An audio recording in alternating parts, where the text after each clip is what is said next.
સ્ત્રીઓનું 5 મિનિટમાં તૈયાર થવું અને પુરુષોનું 5 મિનિટમાં ઘરે આવવું એ બે સરખું ભાઈ. જેની ઘરવાળી છૂટા ચપ્પલના ઘા કરતી હોય એના માટે ખાસ ચપ્પલ આવી ગયા છે મિત્રો. જો મિત્રો શિયાળામાં પંખો ઠંડી હવા ફેંકતો હોય તો આવી રીતે સ્વેટર પહેરાવી અને ગરમ હવા મેળવી શકો.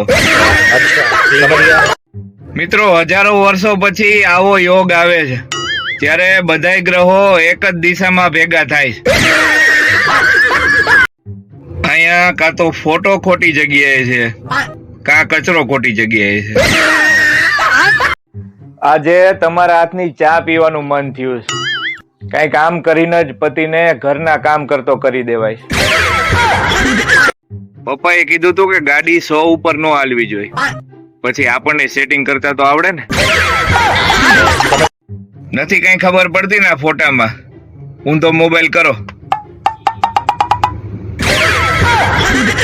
અમેરિકન મકાઈ તમે બધાએ ખાધી છે.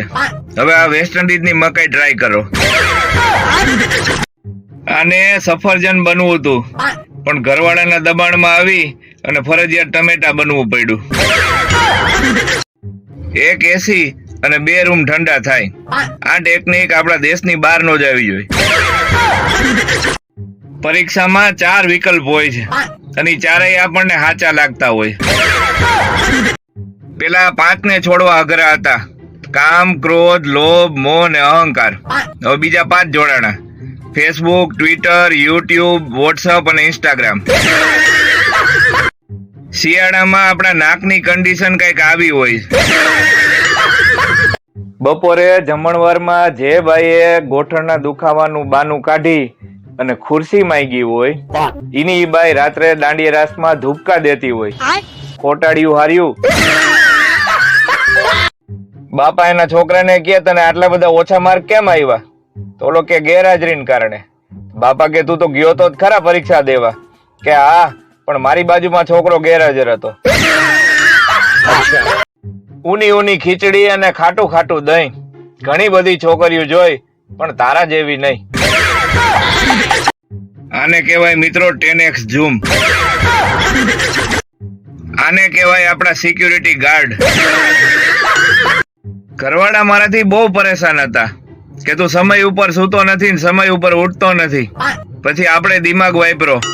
હવે સમયની ઉપર જ હોઉં છું અને સમયની ઉપર જ ઉઠું છું. પપૈયાની આરવાર એનું બી ખાઈ જાય ને એટલે આવું થાય. લગ્ન પછી ગમે એવો સિંહ હોય ને એ કૂતરો બની જાય. ફેસબુક અને ઇન્સ્ટાગ્રામમાં છોકરી બનીને બેઠેલા છોકરાઓ આવો હાલ ન થાય જરાક જોજો. કોન્ટ્રાક્ટર કહે છે કે હુકાઈ જાય ને એટલે સીધું થઈ જાય. હવે આવા પગ લૂછણિયા રાખે તેમાં પગ લૂઈને અંદર જવું કે પાછું ઘર ભેગું થવું. પક્ષીની બાબતમાં આપણને જાજુ નોલેજ નથી પણ ખાલી એટલું કહી શકું કે આમાં 4 છોકરીઓ ને 1 છોકરો છે. કઈ કારમાં સૌથી ઝડપથી પેટ્રોલ ભરાશે? ટાટા સ્કાય વાળાએ કોઈ દી વિચાર્યું નહીં હોય કે એની છત્રીનો આવો સરસ ઉપયોગ થઈ શકે. રેસ ગઈ તેલ લેવા. આરામ કરો. આમે અમારી રેસ ઉપરથી તમારે કઈ શીખવું તો છે નહીં. ઘણા લોકોને ગાળો દીધા પછી આપણને એવું થાય કે આપણી અમૂલ્ય ગાળો આને ક્યાં દીધી. જે દેરની અણી કાઢે એને દેરાણી કહેવાય અને જે જેઠની અણી કાઢે એને જેઠાણી કહેવાય. શીતકાલીન સત્રની પ્રથમ બેઠક પૂર્ણ થઈ જેમાં કેટલાય મહત્વના નિર્ણયો લેવાના. આ બાઈનો પ્રેમ હાચો. પોતે હેલ્મેટ પહેરી અને ઓલા ભાઈને હાથ રાખીને સુરક્ષા આપે. કારીગરી કેમેરાની ન હોય ભાઈ, કેમેરામેનની હોય. હવે આમાં હકીકતમાં બન્યું છે હું કે આજુબાજુ પેટ્રોલ પંપ નહોતો ને તો આ 2 જણા ક્યાંક હાલીને વયા ગયા છે. આને કહેવાય single room with attach bathroom. આપણા મિત્રોની વાત જ ન થાય ભાઈ. મુસીબતમાં આપણો સાથ ક્યારેય ન છોડે. પત્નીએ કીધું હતું કે મારા માટે રીંગણીયા કલરની સાડી લઈ આવજો. હવે આટલા પ્રકારના રીંગણા આવે છે. એકાદો મોટો એવોર્ડ બચ્યો હોય તો આ ફોટોગ્રાફરને આપવા વિનંતી. આને કહેવાય single room with attach bathroom. આપણે ત્યાં લોકો ટેન્શન દૂર કરવા માટે આ આયુર્વેદિક દવા 3 ટાઈમ લે છે. નાનપણની સૌથી મોટી બીવડાવાની વાત, 2 ભમરી એટલે 2 વાર લગન. એ અડધા કપ જેટલી જ ચા બનાવજો, એવા મહેમાન માટે સ્પેશિયલ કપ. माना कि हौसला बड़ा होना चाहिए, लेकिन इतना बड़ा 90% पत्नीओ एक ज रिंग में फोन नहीं उपाड़ती, कारण के पति ने એવું ન લાગે કે મોબાઈલ હાથમાં જ હતો. એક સુખી પતિ હતો, હવે ખબર નહીં કોણ હતો, આપણે તો ખાલી વાત સાંભળી. ભાઈ કુંડળી તો સાસુ ને વહુ ની મેળવવી જોઈએ હો, બાકી છોકરા તો બિચારા ગમે એમ કરીને એડજસ્ટ થઈ જતા હોય. હું તો ધારું ઈ કરી શકું, એવું બોલનાર ને જયારે બહુ કબજિયાત થાય છે ને ત્યારે કાંઈ નથી કરી શકતા. નાયા વગરની છોકરીઓને બ્યુટીફુલ બોલી દઈ છે, એવા મોટા દિલના અને સંસ્કારી હોય છે અમે છોકરાઓ. જો તમે મારી સંગતમાં નથી એનો સીધો અર્થ એ થયો કે તમે ખરાબ સંગતમાં છો. છોકરીઓને તૈયાર થવામાં વાર નથી લાગતી સાહેબ, પણ તૈયાર થઈને અરીસામાં જોવાના રવાડે ચડી જાય છે ને એમાં વાર લાગી જાય છે. પત્ની પતિને કહે તમે જમવામાં બીટ ખાવાનું રાખો, એનાથી લોહી સુધરે. પતિ કે તારે સારી ક્વોલિટીનું લોહી પીવું લાગે છે. ગામડાનો મનો જયારે વૈજ્ઞાનિક બન્યો ને ત્યારે ગામમાં એને બધા મનોવૈજ્ઞાનિક કહેવા માંડ્યા. શિયાળાની પહેલી ઠંડી અને નવી આવેલી વહુ જયારે ચમકારો દેખાડે ને બધાય ધ્રુજવા માંડે હો. આપડા બધામાં એક આગ હોય છે, આગ. ડોક્ટર એને એસિડિટી કહે છે. ઘરવાળી ખાલી રસોડામાંથી ડોકું કાઢે ત્યાં ટીવી નું વોલ્યુમ ધીમું કરી નાખતા હોય, પાછા સ્ટેટસમાં લખે માય લાઈફ માય રૂલ.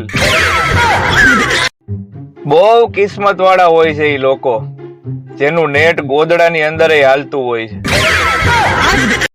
સાસુમાં વહુને કહે બેટા તમારા મમ્મીએ કોઈ દી રસોઈ બનાવતા નથી શીખવાડ્યું? વહુ કે ના ત્યાં તો મારા પપ્પા જ રસોઈ બનાવે. એક સાથે સૌથી વધારે જ્યાં નાયા હોય એવી કઈ જગ્યા છે ખબર છે? શેર બજાર. તને તો હું એટલો યાદ કરું છું કે તારા વગર 60 મિનિટ પણ કલાક જેવી લાગે.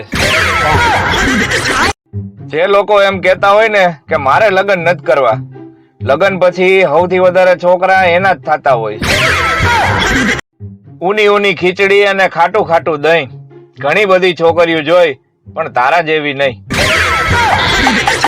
જે લોકો એમ કેતા હોય ને કે મારે લગ્ન નથી કરવા, લગ્ન પછી સૌથી વધારે છોકરા એના જ થતા હોય.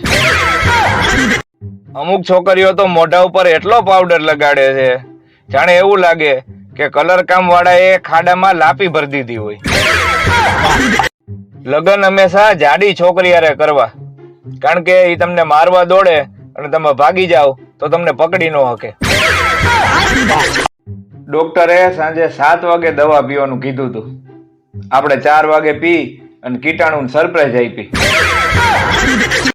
પત્ની ગુસ્સામાં એના પતિને કહે મારી યારે બહુ ચાલાકી નહીં કરવાની, તમારી પાસે જેટલું મગજ છે ને એટલું તો મારું આખો દિવસ ખરાબ રહે. આપણે ત્યાં અમુક લોકો જેસીબી થી કમ નથી, પેલા આપણી વાતો જાણશે અને પછી ઈ ખોદવાનું ચાલુ કરશે. પેલા અડધી લડાઈ એ વાત ઉપર થાય છે કે હાથ તો લગાડીને દેખાડ, અને બાકીની અડધી લડાઈ એ વાત ઉપર થાય છે કે તે મને હાથ જ કેમ લગાડ્યો. મિત્ર તો હંમેશા વાયડા જોવા જોઈએ ભાઈ, બાકી કોઓપરેટિવ તો બેંક હોય છે.